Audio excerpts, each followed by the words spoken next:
America, the land of the free, home of the brave, and inventor of the Electoral College? That's right, folks. Welcome back on Take a Look. When it comes to electing the most powerful person on earth, we Americans like to do things a little differently. Forget about simple majority rule. We prefer a system so convoluted, so baffling, that it makes a tax return look like child's play.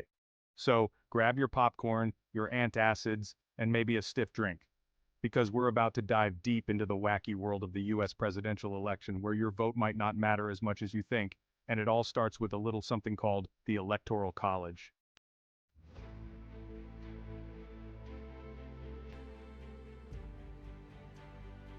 Now, you might be thinking, surely the founding fathers, those wise architects of democracy, wouldn't steer us wrong. Well, about that, turns out even those powdered wig-wearing revolutionaries weren't immune to a little political maneuvering.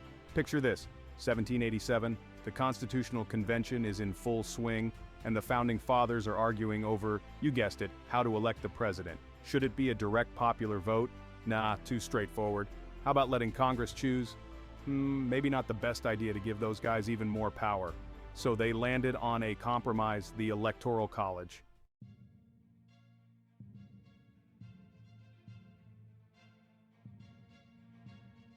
Here's the kicker. In America, you don't actually vote for the president. I know, mind-blowing, right? Instead, you vote for a group of people called electors. Think of them as political middlemen, or maybe those friends who always insist on ordering for the whole table. Each state gets a certain number of electors based on its population. And get this, in most states, it's a winner-takes-all system. That means whoever gets the most votes in a state, even by a tiny margin, gets all of that state's electors. It means a candidate can actually win the presidency without winning the popular vote. It's happened before, and it could happen again.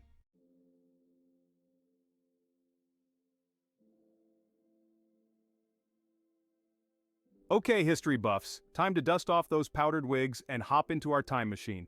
We're going back to 1787, to the sweltering hot summer in Philadelphia where it all began. Imagine this: a bunch of guys in breeches, sweating profusely, arguing over how to create a brand new country. Not just any country, mind you, but one that promised freedom, liberty, and a government by the people. No pressure, right? Now, these founding fathers, they were a clever bunch, but they were also a product of their time. Back then, America was basically 13 little countries masquerading as one big, dysfunctional family. Each state was fiercely independent, suspicious of central authority, and convinced they knew what was best for everyone.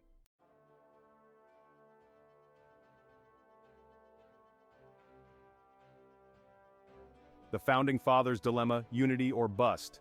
On one hand, you had the folks pushing for a direct popular vote. Let the people decide, they cried, probably while waving tiny American flags. It seemed like the most democratic way to go. But then you had the smaller states, those scrappy underdogs who worried about being drowned out by their bigger, more populous neighbors. They wanted a system that would give them a fighting chance, a way to ensure their voices weren't lost in the crowd. And let's not forget about slavery, that dark cloud hanging over the whole shebang. The southern states, with their large populations of enslaved people, who couldn't vote, by the way, wanted a system that would give them more power, not less.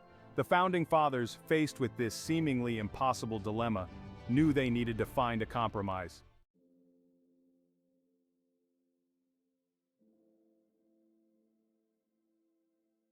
Enter the Electoral College. A compromise is born. And that, my friends, is where the Electoral College comes in. A system so ingenious, so convoluted that it could only have been dreamt up in a sweltering room full of sleep-deprived politicians. Instead of voting directly for the president, people would vote for electors who would then cast their ballots for the president. Each state would get a number of electors based on its representation in Congress. More on that later. And most states adopted a winner-takes-all approach. It was a system designed to appease the small states, to balance power between the North and South, though not in a good way, thanks to the 3/5 compromise.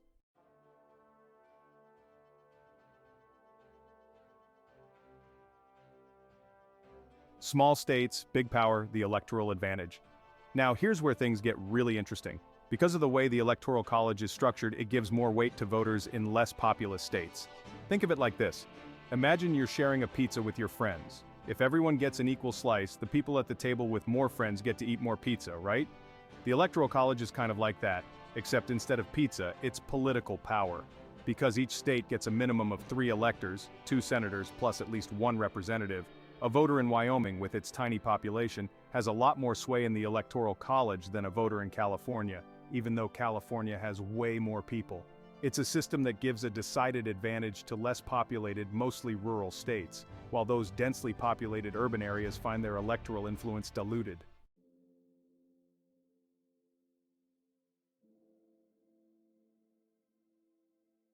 Alright folks, buckle up those bootstraps because it's about to get even weirder. You see, in America, election night isn't really about counting votes. It's about counting something far more important: electoral votes. Remember those electors, those political middlemen we talked about? Well, once the votes are cast and hopefully counted accurately, fingers crossed, each state tallies up the results and decides which candidate gets its precious electoral votes. Because of that winner-takes-all system, a candidate could win a state by a single vote, a fraction of a percent, and still walk away with all of its electoral votes. It's like winning a game of Monopoly by owning Boardwalk and Park Place, even if your opponent has hotels on every other property.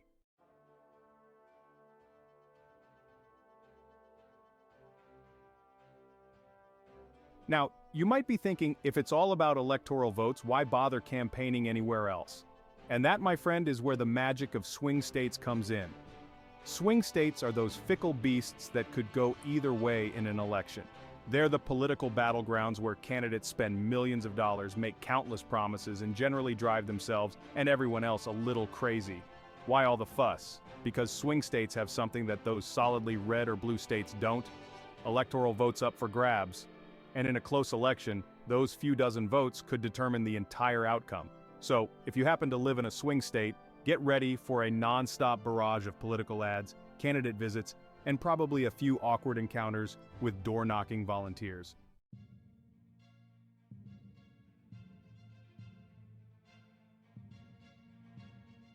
Now, I know what you're thinking. This whole elector thing sounds awfully complicated.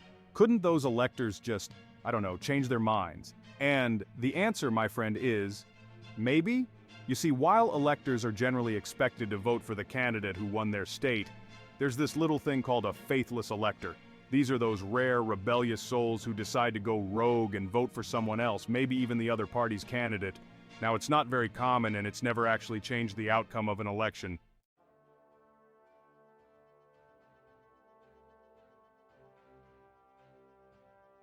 So there you have it, the American Electoral College, a system so confusing, so unpredictable, that it makes a reality TV show look like a documentary. Now, you might be wondering, can't we just get rid of this whole Electoral College thing and have a nice, simple, popular vote? And that, my friend, is a question that has been debated, argued, and fought over for centuries. Some people love the Electoral College. They say it protects the interests of smaller states, prevents one region from dominating the country, and forces candidates to campaign everywhere, not just in big cities. Others, well, they think it's a relic of the past, a system that's undemocratic, unfair, and ripe for shenanigans.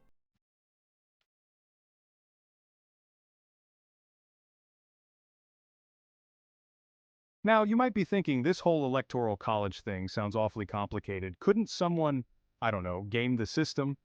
And the answer, my friend, is, of course they could. Where there's a will and a team of political strategists, there's a way. You see, the Electoral College isn't about winning over the hearts and minds of the majority of Americans. It's about winning over the right combination of states. It's like a giant political jigsaw puzzle where each state is a piece, and only certain combinations make a pretty picture. So instead of trying to appeal to everyone, candidates can focus their attention, and their campaign funds, on those crucial swing states.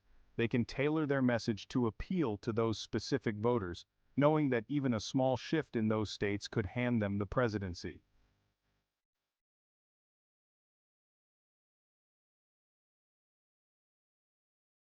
Now, imagine this.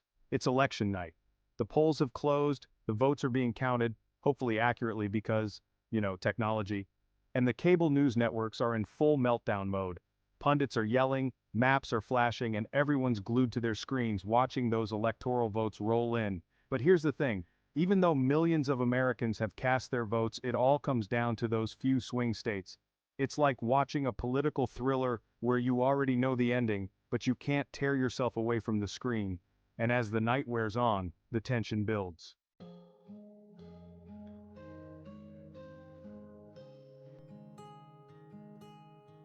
And then finally, it's over. The electoral votes are tallied, a winner is declared, even if millions more Americans voted for the other guy, and everyone breathes a collective sigh of relief. Or maybe it's a sigh of resignation.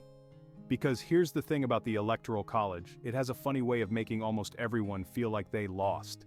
If your candidate won, you might feel like your vote didn't really matter because, well, your state was always going to go that way anyway. And if your candidate lost, you're left wondering if all those campaign promises, all that door knocking and phone banking was even worth it.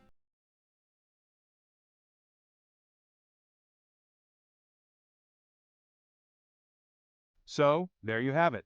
The American Electoral College, a system that's as baffling as it is controversial. Some people defend it, arguing that it protects the interests of smaller states, prevents tyranny of the majority, and forces candidates to pay attention to all parts of the country.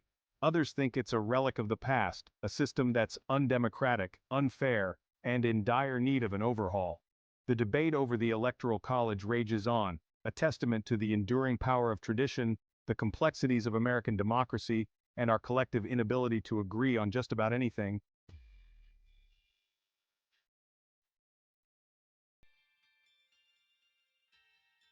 Now let's address the elephant in the room, or rather the ghost in the voting booth, slavery. Because believe it or not, this whole Electoral College thing is still haunted by its connection to America's original sin. When the Founding Fathers were hammering out the Constitution and probably arguing about whether to wear breeches or culottes, slavery was the issue that almost tore the fledgling nation apart. The Southern states, those bastions of liberty and hypocrisy, wanted to count their enslaved population towards their representation in Congress, and therefore their number of electoral votes, even though those enslaved people couldn't vote and had absolutely no say in the matter. Enter the 3/5 compromise, that grand bargain that allowed the South to count each enslaved person as 3/5 of a person for the purposes of representation.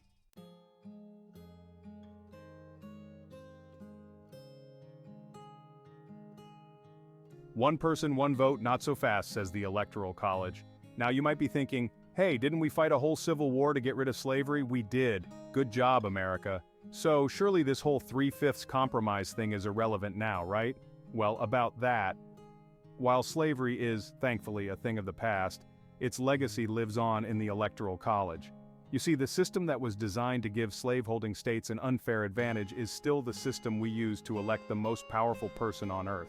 And while it's true that the Electoral College no longer directly benefits slaveholders because, progress, it still gives disproportionate power to less populated, mostly rural states, often at the expense of more diverse urban areas.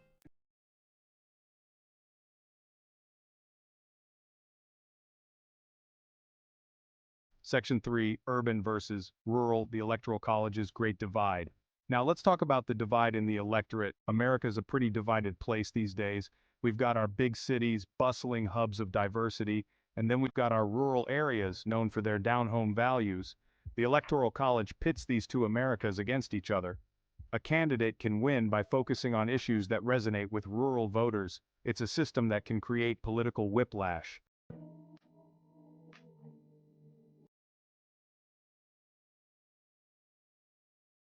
Section 4. Can we talk about the weather? Anything but the Electoral College. So there you have it. The Electoral College.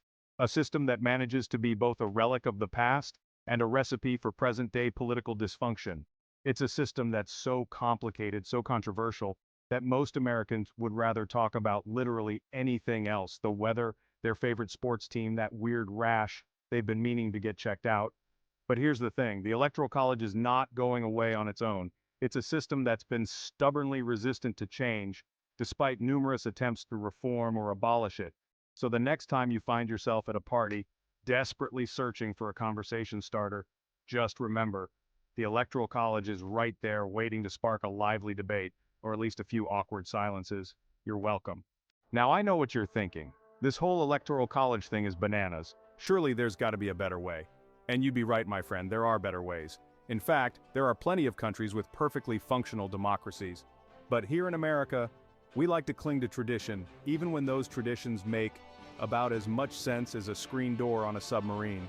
So while there have been numerous attempts to reform or abolish the Electoral College, those efforts have gone about as well as a vegan at a barbecue festival.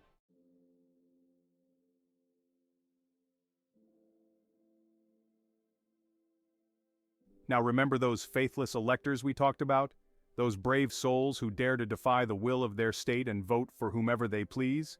Well, some folks see them as a potential wrench in the gears of the Electoral College, a glimmer of hope in an otherwise rigged system. Imagine this, a rogue band of electors, fed up with the two-party system and the tyranny of swing states, decide to throw their support behind a third-party candidate, or maybe even a particularly charismatic golden retriever. It would be a glorious act of political rebellion, a middle finger to the establishment, a moment that would live on in infamy, or at least until the next election, when everything goes back to normal. But alas, the likelihood of this happening is about as high as the national debt ever being paid off. Faithless electors are incredibly rare, and their votes have never actually changed the outcome of a presidential election.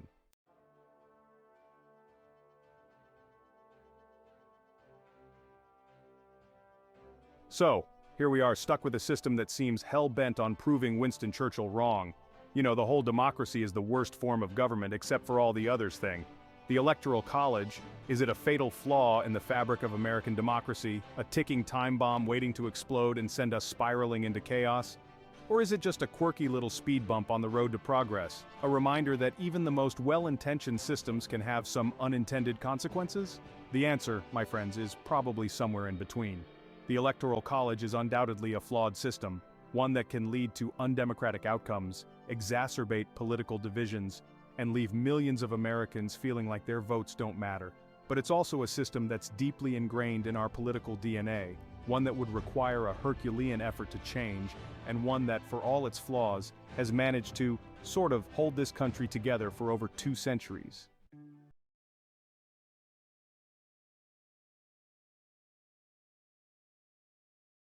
Section 4. The future of voting. Will America ever join the 21st century?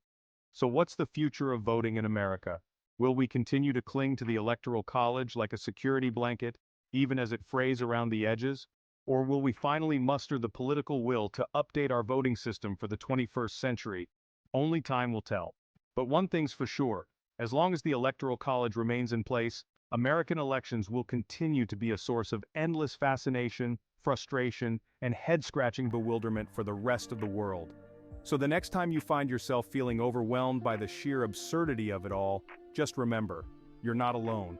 We're all in this together, America. Now, if you'll excuse me, I need a drink.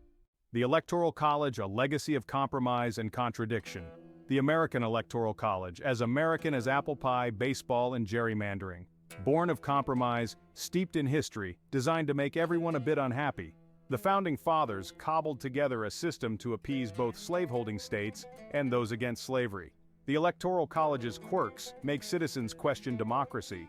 It can elevate a candidate without winning the popular vote. It turns swing states into political battlegrounds. It leaves millions feeling their votes are meaningless. A system as logical as a cat wearing pants. Over 2 centuries later, we still grapple with its legacy.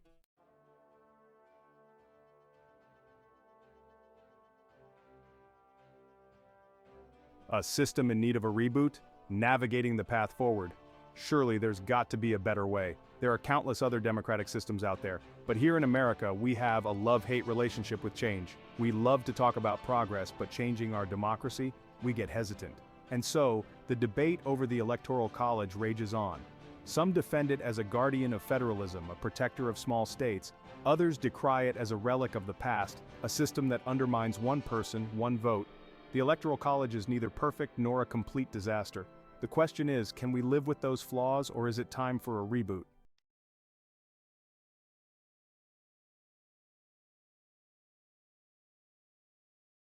Section 3. The future of democracy. One vote, one voice. Maybe someday?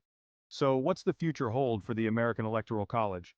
Will we continue to cling to this system, warts and all? Or will we finally decide to join the rest of the democratic world and embrace the radical notion that the person with the most votes should actually win?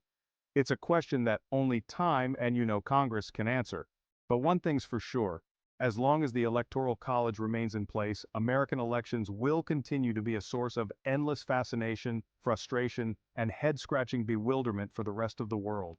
So the next time you find yourself struggling to explain the Electoral College to a bewildered foreigner, just remember, you're not alone. We're all in this together, America.